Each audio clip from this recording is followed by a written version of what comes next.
as I mentioned, I appreciate you taking a step forward with us in living out our pitch culture by engaging intellectually with me and with one another and committing to your growth as a sport parent. We're going to continue to provide opportunities like this going forward. So this is just the first step in what I hope will be an engaging, stimulating, and helpful process.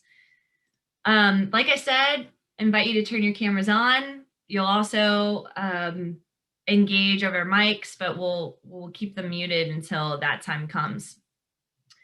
Overall, this series is focused on how to be a great sports parent, and for the purposes of our conversation today, we're going to talk about being a great sport parent at games within the context of the weekend competition. Now, the overall objective for this series is written out here: to promote fun, belonging, and development through parent engagement in your child's soccer experience. So right from the start, I want to see in the chat from you the words that stand out right away. In this sentence, what words really resonate with you?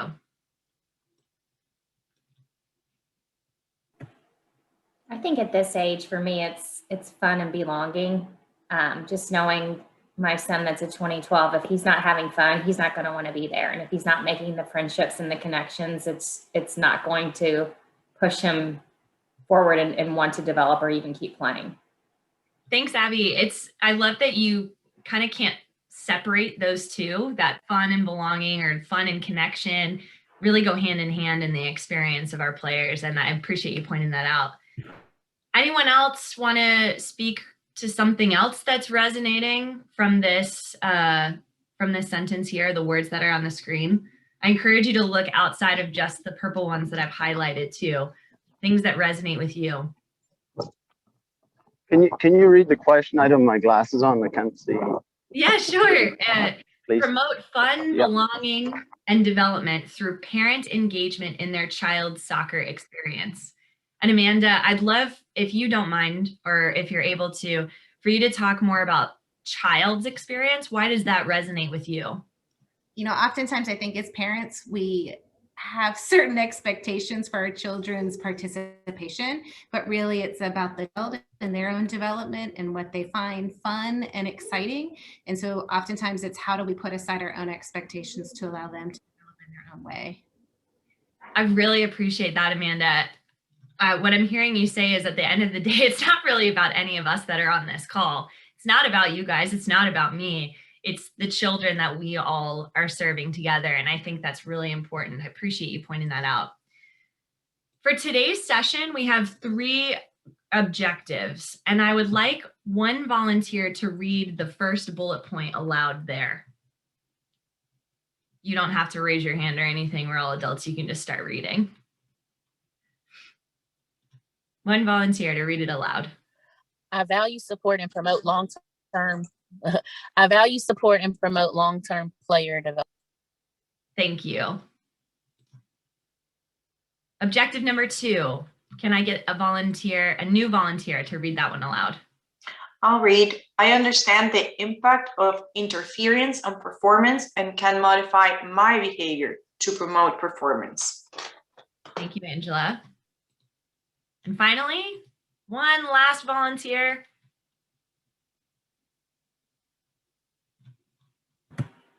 I understand the impact of positive feedback on performance and can modify my behavior to promote performance. Brilliant. These are the 3 things we're going to focus on today. So to start, we need to talk about who we're really working with. What are the qualities of the players in front of us? And if you look at these pictures, you can kind of see some of the specific qualities and characteristics of 7 to 9-year-olds come out. What do you guys observe either in the pictures or through your own experience with your 6 through 9-year-old players? Tell me about your players. Who are they? This is where you can unmute yourself and jump in or engage through the chat.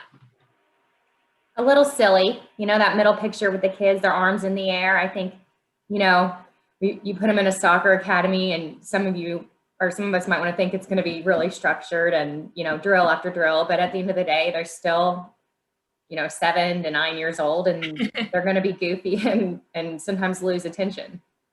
I love that. So there's a couple of things there. There's their natural silliness, joyfulness, which is present in all three of these pictures. But then there's also like this capacity to engage in something for a long period of time. I think those are two really important characteristics that we have to take on when we're thinking about who's in front of us.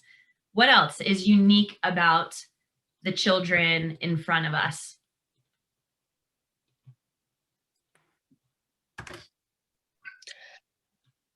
Well, I know my kid is kind of a more of a goofball as well, but also in the last picture, he's also very proud to be on the team. So from there, I see just the branding aspect of it and how proud he is, and when he tells people he plays on it and that kind of thing as well.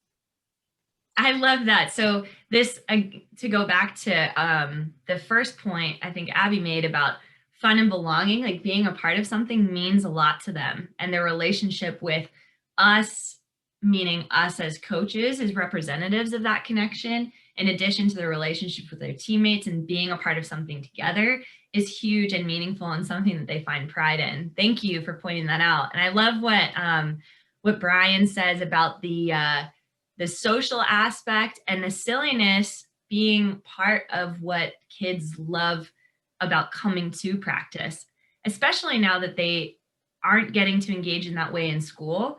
We are providing an opportunity for that to happen on the soccer field. Let's talk about the physical qualities of players, and I'll draw your attention to the picture on the left. What is different between the two players in that picture from their development, in addition to how they're managing themselves? What do you see? You see more control, obviously, out of the adult, or what I assume is the adult there. And our kids are trying to learn a craft, and they're gonna make mistakes along the way, and you can kind of see that in that picture there. The control of the ball that's being placed. That's awesome. So the coordinative elements that lead to that, the life experience, obviously, that's different. I think something that stands out to me from this picture is the physical makeup of the two players. So if you look at the proportions of the player on the left compared to the proportions of the player on the right, like the size of the player's head proportionate to the rest of their body, which affects balance and coordination and their capacity to change direction and speed.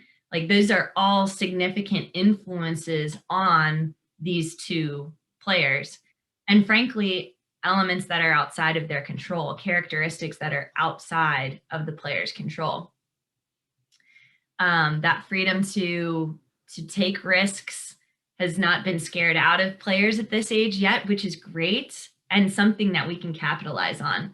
Now, I think it's important to start with who is in front of us and who we're talking about. Players at this age are in a stage of exploration, discovery, and their identity is directly influenced by their interactions with coaches, their interactions with teammates, and their interactions with you all as parents, either their own parents or parents that are adults outside of their normal sphere.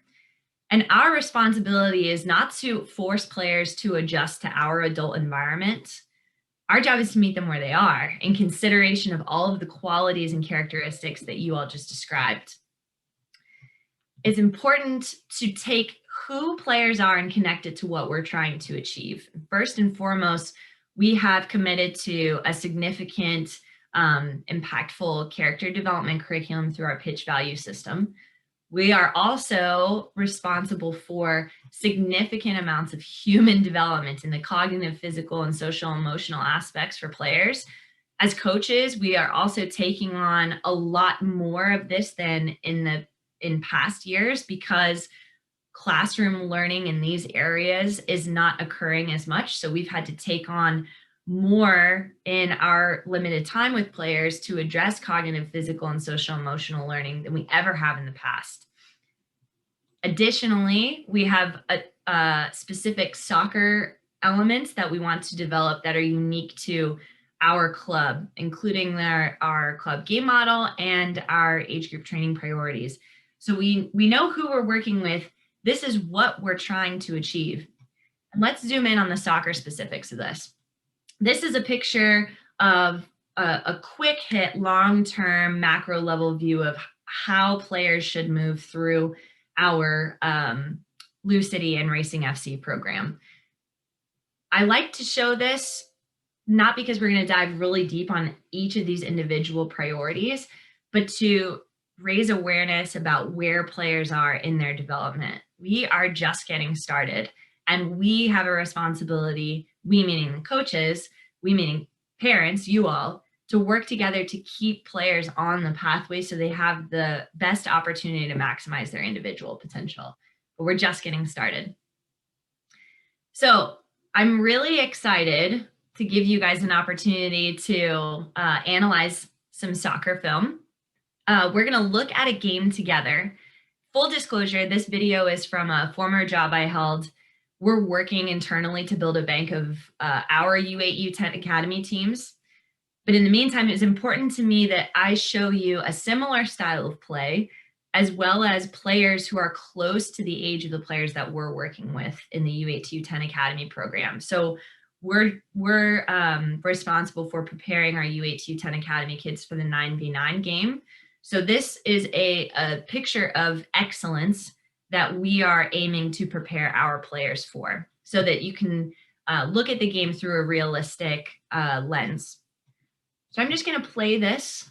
Give me a thumbs up if you are able to see the video playing. Awesome. Thank you all very much. So we're going to focus on watching the Burgundy team play. They are acting out a possession-based, attack-minded style of soccer, very similar to what we're striving for as a club within the 9v9 game model. So this is what we're preparing our 7v7 players for in the future.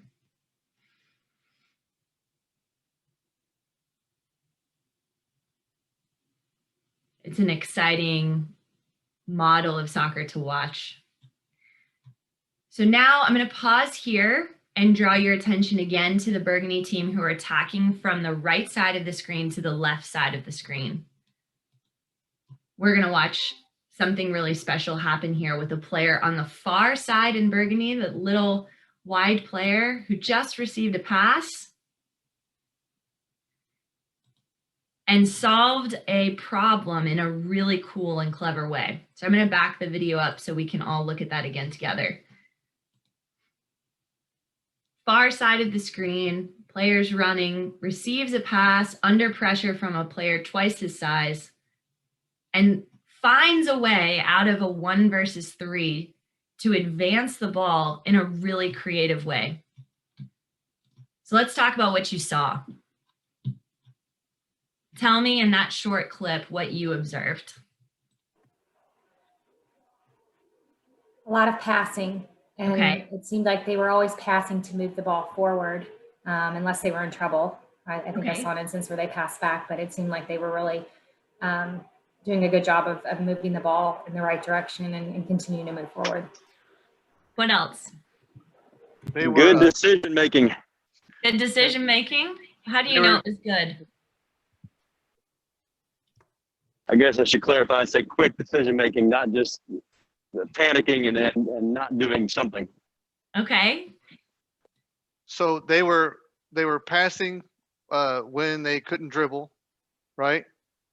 They were dribbling when they couldn't pass if they had space, right? They were passing in between openings. So if they saw an opening, they would pass to the openings, and they would take a shot when they had a shot. Which, I mean, really can't happen unless you're controlling the ball with your head up. All very good points. Let's look a little bit closer at how our guy on the right-hand side of the screen, or the far side of the screen, solves this problem. And I want you to think about what had to have happened in order for him to observe 3 players closing in on him, for him to choose to play in the area that he did and the way that he did. What type of pass was that? Any soccer nerds out there? He went over. He played a Wow, chip good. pass Yeah. over about 6 to 8 yards into a teammate in order to beat 2 players. That's a really sophisticated action to take. And it is probably not the type of pass that I would have coached that player to choose. But it played out in a way that allowed his team to play forward and find success. So I want us to reflect on what had to have happened in order for that player to go through this process. Let's talk about it again. From that moment that he received the ball, what had to occur in order for him to take that action? What's the first thing? He's got to had be. to have- He's got to be. He's got to be aware of his space. You know what I mean? He's got his head up. He knows what's going on around him. But for that to happen, you've got to be really good with passing. You know what I mean? It's you got to be a couple of seconds ahead of the game. You got to be aware of what's happening around you. And I don't know what age those kids were, but they moved the ball really well. It looks like Barcelona young team. They're Great job. fantastic. And to your point, Fergus, he had to perceive the situation and analyze the pace of a pass that he's receiving, the pace of pressure, the numbers coming to press him. He had to understand what area of the field he was in, and he had to perceive his own movement in space. So the first thing that occurs is perception. What's the next thing before he executes on something?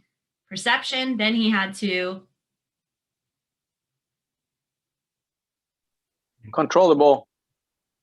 okay, that's a technique, but he had to decide what surface to use. He had to decide which type of pass he was going to make. So perception, decision, maybe he changes his decision at the last minute based on something else he's perceived, and then execute, like you said, Rodrigo, on the reception, and then executes on the type of pass that he plays in. That was a successful connection because his teammate was able to control it and move the ball forward.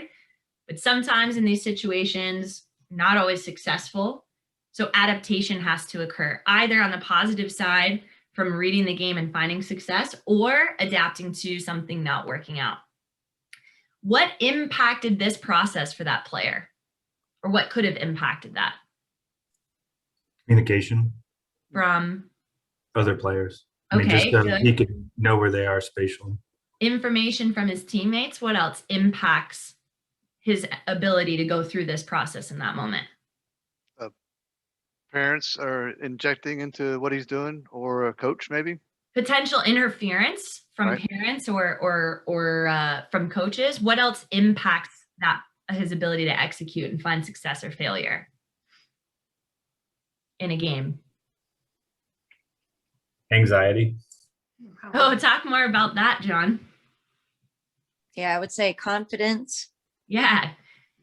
Maybe his exposure to that moment before and having experienced it and feeling confident that he could manage it, or on the flip side, not having experienced it before and feeling some anxiety or fear, as you pointed out, John, about how to manage that. So think about this process is happening how in a game?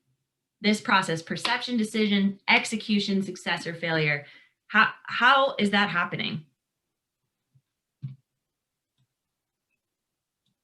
What's the time frame that this has to happen in? It's seconds. Less than seconds. Yeah, good. And how often is this happening in a game for an individual? Every second. Constantly. Constantly. Constantly. Then add the group decision making that's going on. So now I want you to think about the role of any type of interference in this process. What's the impact that can have? Now, before we have a discussion about that, we're going to play a game. So get excited. Very competitive. I know there's lots of competitive people on this call.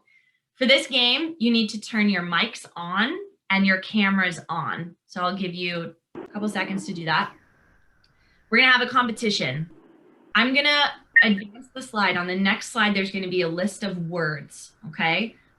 for this competition, you're going to read as many of those words out loud as fast as possible. 20 seconds to read the words as fast as you can. Are you guys ready? Thumbs up if you're ready. All right, ready, set, go. Green, yellow, red, yellow, green, red, blue, Green, blue, red, blue, green, red, yellow, yellow, green, blue, red, green, yellow, blue, red, green, red, red, yellow, left, red, right, green, no. blue, red, Yellow, yellow, blue, red, green, yellow, Here, no, green, what are you red, doing? blue, Red, yellow, green, red, yellow. yellow. All right, a bunch of cheaters win overtime. I got to figure out a way to stop it. All right, for now, I want you to take a second and write down how far you got and write down how you're feeling. You feel good about the task? Confused. You accomplish the task? Just take a couple seconds to write it down. Now, on the next slide, I'm going to show colors.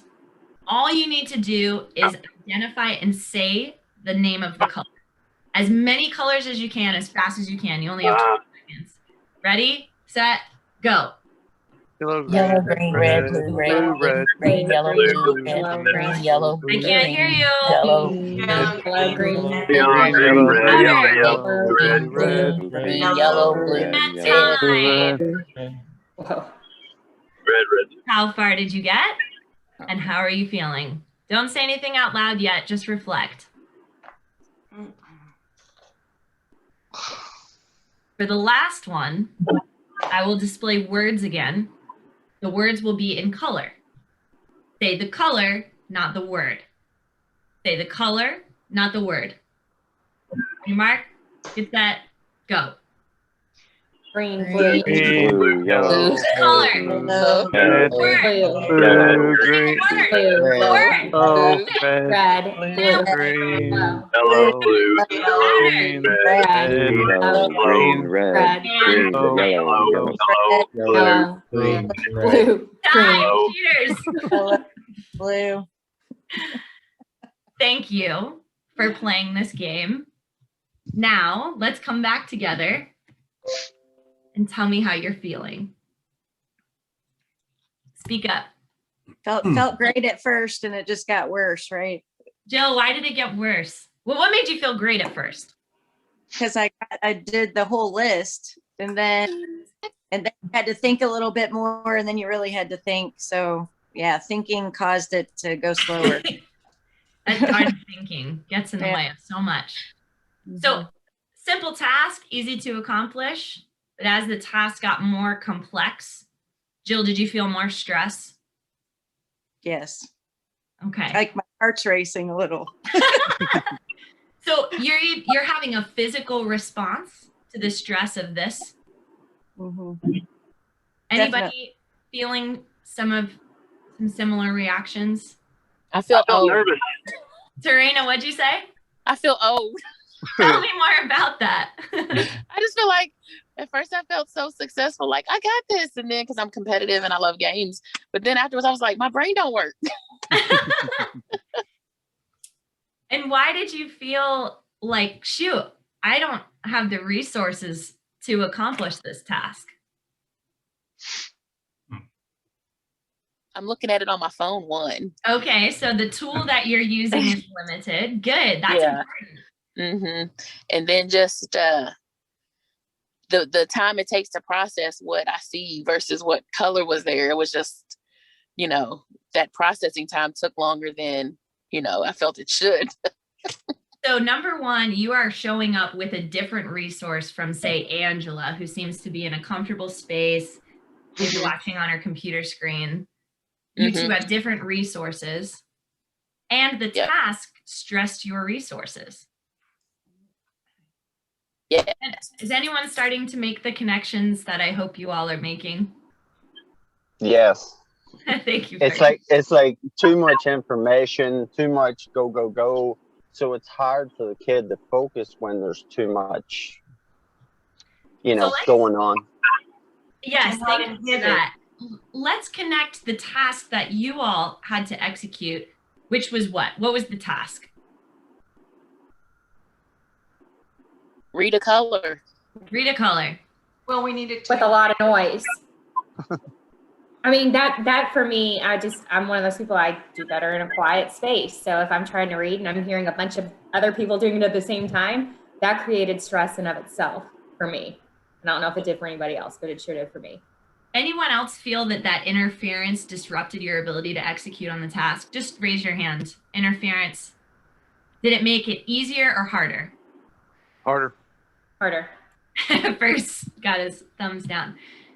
So consider the tasks that our players are being asked to execute on in a game. Reflect on the execution of the player in the video that we just watched. Arguably, that task is well more complicated than reading off of a screen. Our job now is to reflect on our role in interfering with that process. What types of interference do we bring as coaches and as parents that might disrupt that process? That is a question. What types of interference do we bring that contribute to disrupting this?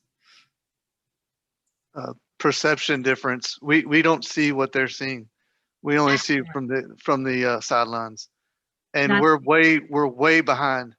We are probably 3 or 4 seconds behind what they're seeing, and anything that we say is going to absolutely stop their decision making right there, because we're their parents and they love us and they want to do what we want them to do. So they absolutely seizes up, stops. I can't make another decision, but my mom just said something to me. I got to stop. What did mom say? And at that moment in time, it's 5 seconds later, the ball's gone and that kid's down the field. There's two really incredible things there that you just brought up, Richard. The first is what we see. And often in this execution training model, what do we see? We don't really see perception. We don't see decision, but we see technical execution. We see a kid try to pass or shoot or dribble. So we're assuming that because potentially the execution failed, that everything prior to that was wrong and we need to step in and interfere. That's the first thing. The second thing is, what is our interference rooted in? Richard said it. Our desire to interfere, to help, what's it rooted in? Well, I think one thing that as parents, it's our knowledge of the game. Like for you raised the issue of cognition. So of course you're also dealing with children who are cognitively, developmentally way below parents. And of course their knowledge of the game and knowledge of a lot of other things is different than the one from us as parents. And so that difference in the cognitive abilities and perception and knowledge of the game, it's way different. And it's like the same that you have on the Stroop test. It's like, if I didn't know how to read, I would have not had any issue to say just the colors instead of reading the color. I think You got it. Our want Yeah, to John. interfere, it's rooted in our want for them to succeed, right? And that is a valid, powerful, important desire that we need to honor. Like, it's rooted in your love for your player. My desire to interfere is rooted in care for the kids that I'm responsible for. So how do we take what we're currently doing right now, our interference in this process for players, and challenge it or channel it in a way that is productive and promotes player development? We know that, one last thing here before we move to the next slide, we know that learning and performance are directly tied to the cognitive interference a player experiences. Performance equals their potential minus interference. Their ability to execute, as outlined in the bottom, is the resources they show up with less the interference that they experience. Now, I am not by any means advocating for silent sidelines. That is boring. And we have actually seen the impact that having silent sidelines can have at the professional level this year, with removing fans from the environment, players have talked about it not being as inspiring of an experience. And these are pros who are motivated and playing for money. These are not kids that are showing up because they are excited about the game and they want to, they have pride in what they've learned and they want to be celebrated for that. So what I want to focus on is how we can take interference and shift that desire into a more productive area. A positive, encouraging environment is desirable and leads to, we know, increased confidence, longer lasting participation, feeling belonging. We know that it's connected to increased performance, especially when the feedback is related to tasks that are specific and process focused. Positive reinforcement increases initiative and ownership and responsibility, and allows players to feel comfortable and safe to try new things and make decisions and be the protagonists in their own development experience. This is one of the most powerful statistics I've read. Player enjoyment and continuation across youth sports has increased nearly 43% when parents provide consistent positive feedback. So my message to you is not stop talking. It is shift your interference to providing positive feedback. What we expect and what the experience is actually like are two completely different things. So we've got to find a way to push players forward through these experiences and be their allies through the process rather than interfering in it. So what I'm going to do is we're going to watch this video together. It's about 3 minutes long, 3.5 minutes long, and discuss. I believe, can someone share with me how, oh, share sound, there we go.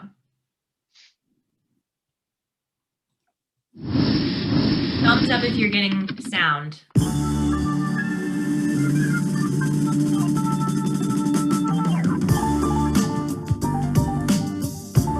So check this out.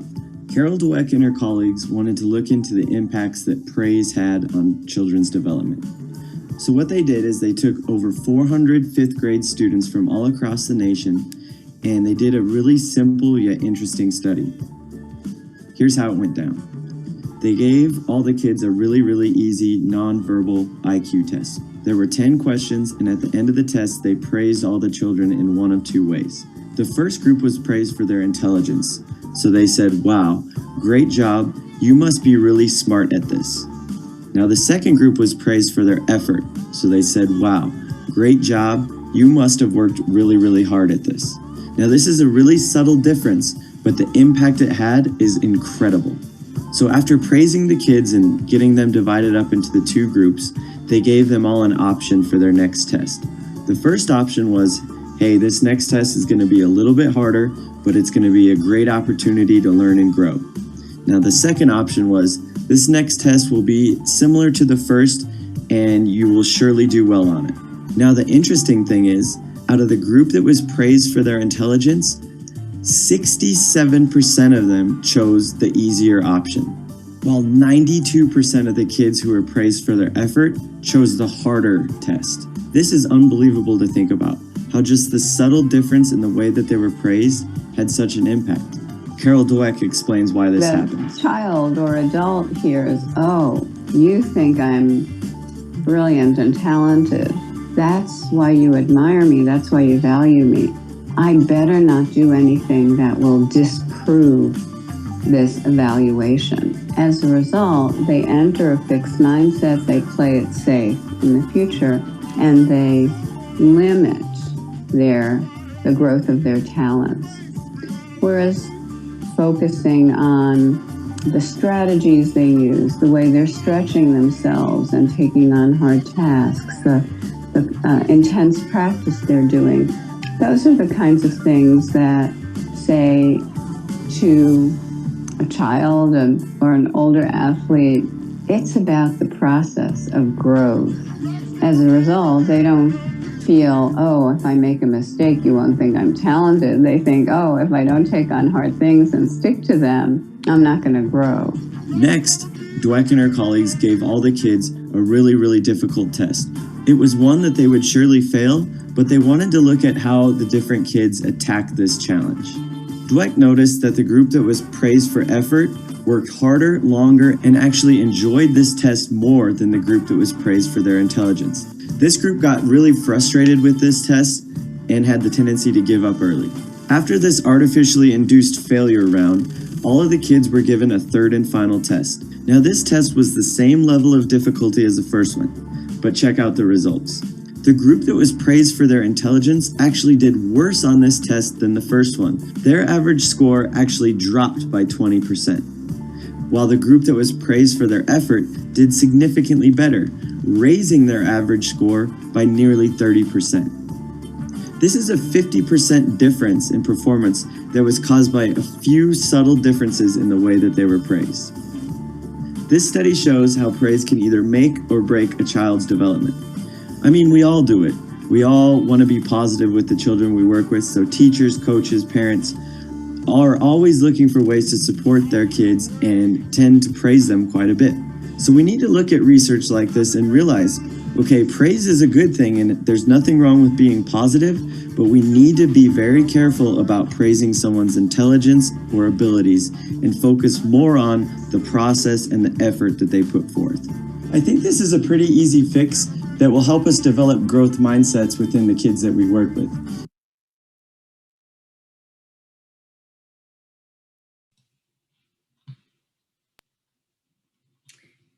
Tell me what you all are feeling in reaction to that. As all the research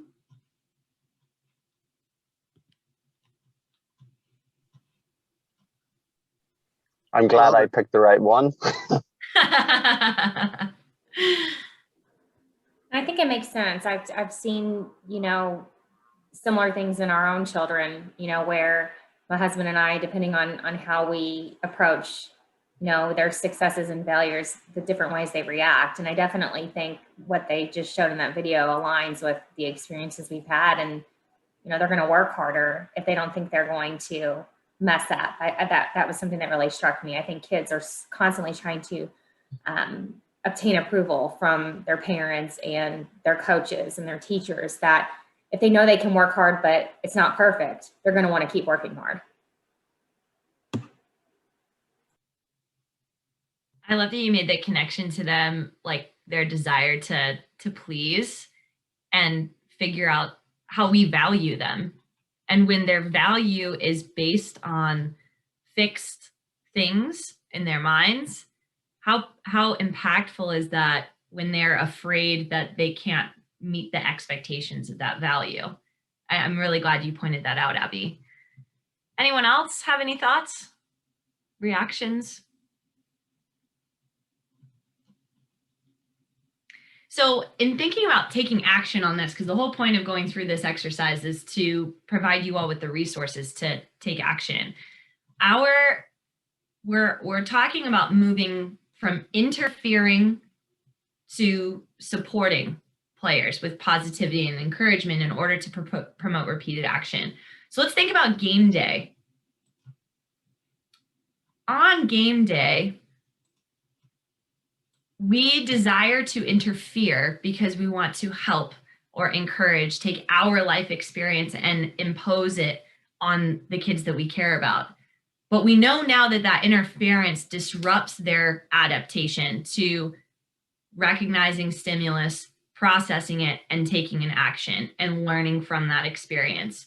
So rather than interfering in the moment, we can replace that interference with post-game positivity.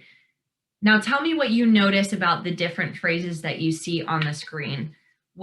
These are common. We hear them on the sideline all the time, things that I've said that I'm guilty of saying. Compare, contrast, what do you notice about these phrases? One is shouting like a demand, and the other one is, just giving that encouragement after something has occurred. I like how you drew attention to the moment, like the when of this, after the fact, when the moment is over, players are away from the stimulus that they're trying to react to. This is the time to insert positivity. What else do you all notice?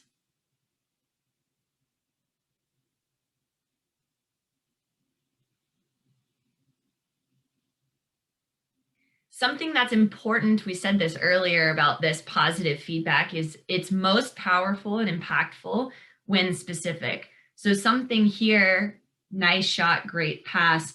I'm so proud of your hard work, relating back to Carol Dweck's video, your hard work on trying to build out of the back. We know that that's been a part of our development plan this week. I'm so proud of your hard work to receive a pass across your body. I'm so proud of your hard work in a game. Those are really powerful, positive, and specific pieces of feedback that players love to get from the people that they love. I encourage you all to ask your players what they want you to do and really listen to what they say. That conversation can be really powerful and put players in charge of their own feedback from you. So, in reflection, in order to promote fun, belonging, and development, what action can you all commit to take starting this weekend that shows you understand the impact of interference, you understand the impact of positive feedback, and are willing to put your player first and modify your behavior? Who has an action in mind already? Yeah, John, go ahead. I will only yell at other people's children. Just kidding. Perfect. I may have to get a muzzle. It's hard, right? I think that we have to be honest about how challenging this is. Tarina, to your point, we love and care about these players. We want to help. Angela, like you said, take our life experience and use it to support their development. And what we need to be really humble about is the fact that that actually disrupts their ability to learn, and be humble in finding ways, Tarina, that we can modify and make it easier to modify our own behavior. Anyone else have an action they're committed to taking starting this weekend? I think Okay. after the, Oh, go ahead. Sorry. sorry. I think after the game, I'm going to have a better conversation with my daughter about what her viewpoint or her perspective of the game was, to get some ideas from her. And I'm also going to look for those moments where she experiments and be quiet and watch while she experiments and look for that and give her a positive feedback when she does experiment. It may be the completely wrong thing to do, but I would love to see her experiment on the field, because that means she's going to learn if she's experimenting. Thank you so much for that, Richard. Anyone else reflecting on an action they can take? I think just being an observer of the entire game, not just with our children and reacting like this with our children, but reacting as a soccer fan, trying to hold back on some of that stuff. A fan usually, some of these things that you usually scream like, shoot it, pass it, get open. But if you're doing that, reflecting on, kind of reflect this, apply this to all the kids on the field, I think that can help make the experience much better for everyone. I really appreciate that. I like that you've taken it a step further, not just thinking about what's good for your player, but really what's good for the experience for every child on the field. That's a big, powerful step, Travis. I appreciate that a lot. Anyone else? Just the awareness, being aware what's going on. It's hard sometimes. I married a therapist, so she can always, give me different angles to think about, which having played the game and sometimes it can be hard. And I like going back a few things that, you know, we talked, or you talked about us being competitive. You know, it's in our nature to be competitive. Hey, do. Something that I've worked on the last few years is keeping my finger in my mouth when I'm at a game.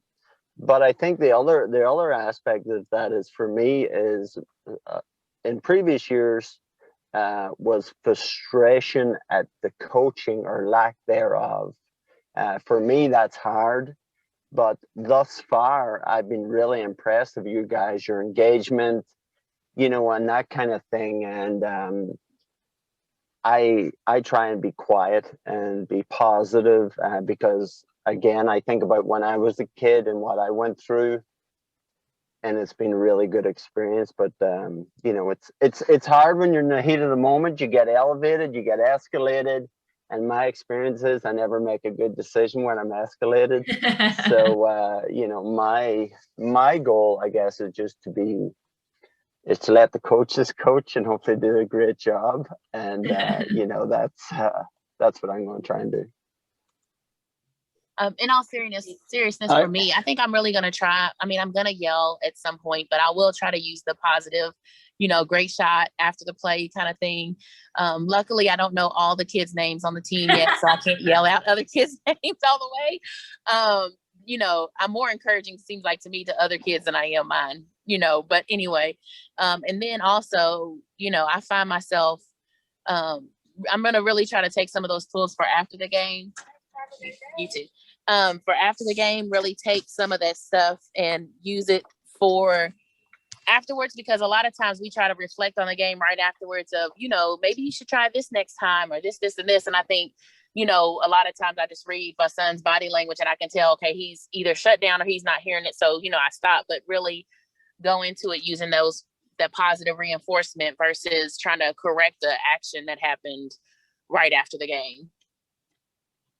Thank you so much for that. I want to comment on something Tarina and Fergus have both said, but I also, Rodrigo, I know that you've been waiting to give a comment too. I'd love to hear from you as well. Yeah, obviously it's going to be tough to not say a lot during the game, obviously, because having all this conversation is really, really good for all of us. For me, with specifically my son, for me, I will try to stay basically quiet, even though it's going to be very difficult. Why? Because even when I cheer him on, sometimes he gets frustrated, or not frustrated. He doesn't take it like we were cheering on him sometimes, and he gets, even with the cheering, gets him like not frustrated or a little bit uncomfortable. So I think it's part of the development of him and how he takes the task and hearing, even cheering from outside, even those reinforcements that was a good pass, that's great job, only like that. Sometimes he got even like not very comfortable with that. So for me, it's is trying to be as quiet as possible, even though it's going to be very, very difficult, I know. Okay, can I say something real quick? Please. I think the key and Kincaid said, is we don't want quiet sidelines. That's also, quite honestly, it's not a healthy environment. That's not real for the kids. And there's a certain point that they have to, you know, manage it. I think what we're trying to say is understand, like Rodrigo, you're saying, you know, what your child needs to flourish. By no means do we want to go to a game and see everyone, the parents, you know, twitching because they want to cheer their child on. We definitely want to cheer the team on. You know what I mean? And it's just figuring out what each child needs. Like Rodrigo, you're saying, you know, every child is going to be a little bit different. Some kids get embarrassed, you know, even if it's all positive. Some of the kids just, oh, mom, dad, you know, why are you, you know, that's embarrassing. And it's all positive. It's great. You know what I mean? And you just don't know, again, every kid's a little bit different. So just more being cognitive of what your child needs. But I just want to reiterate, Kincaid said it, is, you know, we don't want, you know, you guys just sitting there we want you guys to be vocal and supportive and cheer the team on. And there's a good play, let them know it's a good play. Now, Rodrigo, you might have to do a little bit different. You know, I think it's part of. I think it's part of what the period in time, like last year, was it, and I think it's part of his development. I think he's not going to be taking it the same, because obviously we talked with him afterwards and everything, and I think they pass through moments that they take those comments, even they are positive, also they not take it well, and also then we had also some of the times that you probably said something that that gets in between their decision making during their task of passing, dribbling, controlling the ball. So and it's difficult, but and the key is when you self-reflect, like everyone talks about the drive home. That's one of the biggest things, because even we're quiet during the game, we're supportive, we think we nailed it, and then they get in the car and they, hey, mom, dad, what'd you think? And they're like, oh, here's my chance, I'm gonna get them. Like, so even that sticks with them later on, because it's, even though we think the game's over and we nailed it as a parent, we were supportive, we did what Kincaid said, I get a cocktail tonight, and then your child asks you at a certain point, what'd you think? And now it's like, we think it's an invitation to show them what we know, when it's the whole picture. You know what I mean? And what they're looking for is that freedom, that we support them no matter what, ultimately. Yeah. And Marianne Kincaid, I wanted to tell you one thing, and it's I appreciate what you have done today. I have a son that it was in another. He's 17 and he plays soccer all his by 10 years or 9 years, and always this conversation was never happened in this way. Basically, trying to teach parents how to behave, and with some scientific support, and that's great. I think is great, even though it always you hear the coaches, please don't say anything from the sideline, or don't coach from the sidelines or anything. That's what you receive from all other clubs, and I see what is the difference. Probably I'm seeing the difference right now with Felipe right now in this club. I'm really grateful. And I appreciate it a lot. And we've been intentional about how this conversation happens, because to be frank with you guys, you, not us, you are the expert in your player. We may profess to be the experts in soccer, although we are always learning and trying to grow and be innovative. The best way to be successful in our mission to produce more national team, professional and collegiate level players in this country than any other academy is to work together, rather than us say, hey, you be quiet and let us do our thing. We need to be allies rather than adversaries. And this is not easy stuff, because the desire to interfere is rooted in love for the players in front of us. So we have to work together and be accountable to one another as the adults working together, and kind of like stumble through this process, because it is, as you said, each and every one of you has mentioned how challenging this is going to be. And we embrace that challenge. Like Amanda said, find tools to take a breath and remember that at the end of the day, this is not about us. It is about the players that are in front of us, and our work to create the best environment for them is critical. You guys have already gone above and beyond to commit to creating something really different and special in the Louisville community. And I'm grateful for your commitment. I'm grateful for the effort that you guys are going to put in to work on this. And I will be a part of our accountability system. That's my job, is to remind you all, but also the parents who have not been on this call, that this is the type of environment that we want to promote. And we'll work together to make it good. The next, Mario, I'm glad you brought up the car ride home. Our next topic in April, because we're going to do a monthly series, our next topic in April will dive deeper into how to be a great sport parent on the ride home, and how to shape those conversations timing them, that sort of thing. So look for information on that. Otherwise, I'll hang on until for the next couple of minutes if anyone has any other questions, but I'm super grateful for your time and I'm excited to see how this develops over the course of the season.